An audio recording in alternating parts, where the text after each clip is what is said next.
하늘의 문을 여소서 이곳을 주목하소서. 성도 여러분 안녕하십니까? 새로운 한 주간이 또 시작되어졌습니다. 이번 한 주간을 통해서 역사하실 하나님을 기대하면서 우리 월요일 가정예배를 시작합니다. 다 같이 찬양합니다.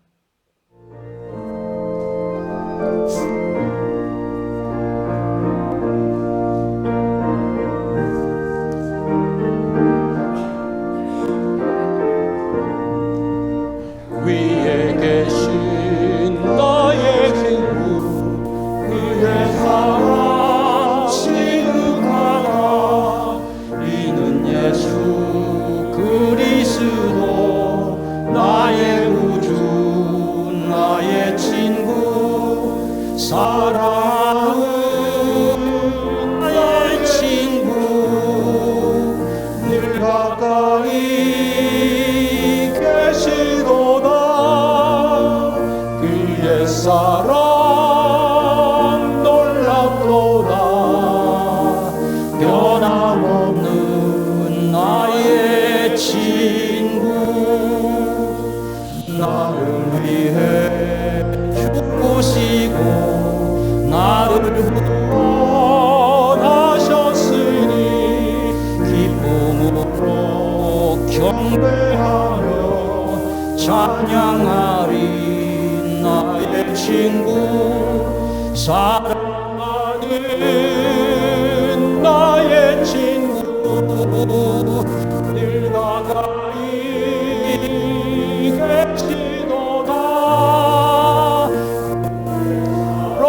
사랑 놀랍도다. 변함없는 나의 친구 내 맘속에 늘 계시고 영원토록 함께하네. 같이 되어 나누리 포도나무 나의 친구 사랑하는 나의 친구 늘 가까이 계시도다. 그의 사랑 놀랍도다. 변함없는 나의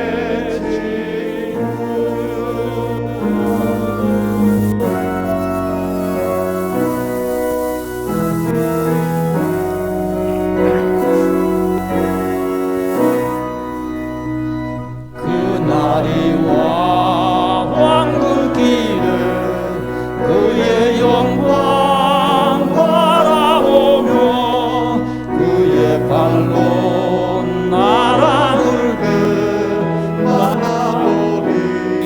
나의 친구 사랑하는 나의 친구 늘 가까이 계시도다. 그의 사랑 놀랍도다. 변함없는 나의 친구. 오늘 본문은 사사기 4장 17절로 24절의 말씀입니다. 우리 이 말씀 한 절씩 교독합니다. 시스라가 걸어서 도망하여 겐 사람 헤벨의 아내 야일의 장막에 이르렀으니 이는 하솔 왕 야빈과 겐 사람 헤벨의 집 사이에는 화평이 있음이라. 야일이 나가 시스라를 영접하며 그에게 말하되 나의 주여 들어오소서. 내게로 들어오시고 두려워하지 마소서 하매 그가 그 장막에 들어가니 야엘이 이불로 그를 덮으니라. 시스라가 그에게 말하되 청하노니 내게 물을 조금 마시게 하라. 내가 목이 마르다 하매 우유 부대를 열어 그에게 마시게 하고 그를 덮으니 그가 또 이르되 장막문에 섰다가 만일 사람이 와서 내게 묻기를 여기 어떤 사람이 있느냐 하거든 너는 없다 하라 하고 그가 깊이 잠드니 헤벨의 아내 야엘이 장막 말뚝을 가지고 손에 방망이를 들고 그에게로 가만히 가서 말뚝을 그의 관자놀이에 박음에 말뚝이 꿰뚫고 땅에 박히니 그가 기절하여 죽으니라. 바락이 시스라를 추격할 때에 야엘이 나가서 그를 맞아 그에게 이르되 오라 네가 찾는 그 사람을 내가 내게 보이리라 하매 바락이 그에게 들어가 보니 시스라가 엎드려져 죽었고 말뚝이 그의 관자놀이에 박혔더라. 이와 같이 이날에 하나님이 가나안 왕 야빈을 이스라엘 자손 앞에 굴복하게 하신지라. 이스라엘 자손의 손이 가나안 왕 야빈을 점점 더 눌러서 마침내 가나안 왕 야빈을 진멸하였더라. 아멘. 오늘 말씀의 제목은 여인들의 전쟁입니다. 삼국지에 이런 장면이 나옵니다. 유비 가족을 돌보고 있던 관우가 적의 습격을 받고 유비의 부인을 모시고 구사일생으로 적진에서 탈출하여 돌아옵니다. 그런 관우를 보고 유비가 이렇게 말합니다. 부인은 의복이고 형제는 수족이라 여인을 구하려고 어찌 위험을 무릅쓴단 말인가. 자, 여기에서 그 시대의 여성들에 대한 시각이 나옵니다. 형제는 수족, 형제는 손과 발이라는 건 바꿀 수 없는 것이지만 의복은 언제든지 갈아입을 수 있습니다. 그래서 여인은 의복이라고 말합니다. 그래서 언제나 바꿀 수 있다는 거예요.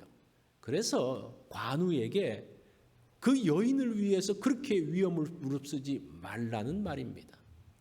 삼국지 당시인 주후 3세기의 여성에 대한 생각을 엿볼 수가 있습니다. 사사기에 나오는 본문의 사건은 주전 13세기 여인들의 상황이죠. 그 당시 여인들은 제대로 대접을 받지 못했습니다. 당시 사람들에게 제대로 인정받지 못하던 여인을 하나님은 사사로 세우셨습니다. 이거 놀라운 일입니다. 여사사 드보라가 철병거를 가진 가나안에서 이스라엘을 구원한 것이 오늘 본문의 내용입니다.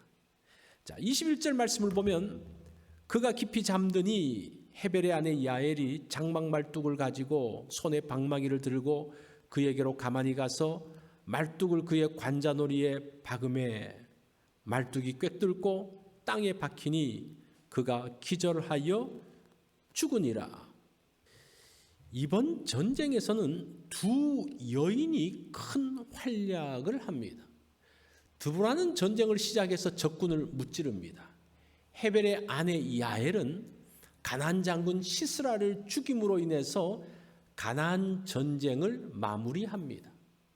두 여인은 완전히 다른 배경을 가지고 있습니다. 드보라는 이스라엘 사람이고 야엘은 이방인입니다.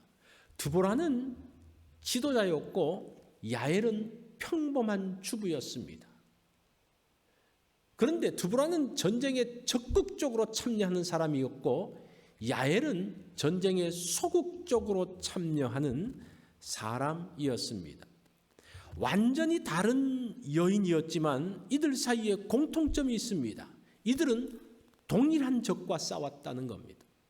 이들은 하나님의 말씀에 순종하는 사람들이었습니다. 철병거를 가진 거민을 쫓아내지 못한 것은 불순종 때문이었죠. 철병거를 가진 가나안을 쫓아낸 것은 순종하는 여인을 통해서입니다. 두 여인이 전쟁을 승리로 이끌었습니다. 강력한 가나안의 철병거 군대를 무찔렀습니다. 두 여인을 통해서 이스라엘의 평화가 왔습니다. 자, 드보라와 야엘 중에 이번 전쟁에서 누가 더 큰 공을 세웠을까요? 전쟁을 시작한 사람과 끝낸 사람, 누구의 공이 더 큽니까? 이런 관점으로 본다면 야엘의 공이 더 커 보입니다. 그러나 남자들도 두려워하던 가나안과의 전쟁에서 하나님의 뜻을 받들어서 전쟁을 시작한 드보라의 공도 무시할 수가 없습니다. 이렇게 본다면 두 여인 다 동일하게 큰 공을 세웠습니다. 사회 나가서 많은 일을 하는 여성들이 있습니다. 또는 집안에서 열심히 가정을 만들어가는 여성들도 있습니다. 드보라와 같은 사람이 있는가 하면 야웰과 같은 사람이 있습니다. 어느 곳에 있든지 하나님께 순종하며 나간다면 성공적인 일을 감당할 수 있다고 볼 수 있습니다. 어느 곳에 있든지 누가 적인지를 바로 알고 하나님의 뜻을 분명히 안다면 여인들도 하나님의 큰 일을 할 수 있다는 겁니다. 여인들을 통한 승리가 계속적으로 만들어지게 될 것입니다. 오늘 본문은 여인들을 통해서 역사하신 하나님이라는 겁니다. 이것을 바꾸어서 말하면 그 당시에 전혀 쓸모없다고 생각했던 무시당하던 사람을 통해서 하나님께서 어떻게 하나님의 일을 하셨는가에 대한 것입니다. 여인들을 통해서 하나님이 역사하십니다. 이 시대에 부족하고 연약한 사람들을 통해서도 하나님이 역사하십니다. 어떤 사람? 하나님의 말씀에 순종하면서 하나님께서 원하시는 것을 따라서 나가는 사람을 통해서 하나님이 일하십니다. 자, 오늘도 하나님이 일하시는 것들을 우리가 보면서 우리가 순종하며 하나님께 쓰임 받기를 원합니다. 오늘 말씀의 적용입니다. 여인들은 약하다 하지만 하나님은 여인들을 사용하십니다. 어떤 자리에 있더라도 적이 누구인지 알고 하나님의 말씀을 정확히 안다면 하나님의 일을 성공적으로 만들어 갑니다. 오늘 여인을 통한 하나님의 역사를 기대하며 격려합니다. 월요일 기도 제목입니다. 가정과 자녀를 위해서 기도하는 날입니다. 목회자를 위해서 기도해 주십시오. 교회 리더들을 위해서도 기도해 주시기 바랍니다. 오늘 또 성경 읽기 있는 것 기억해 주십시오.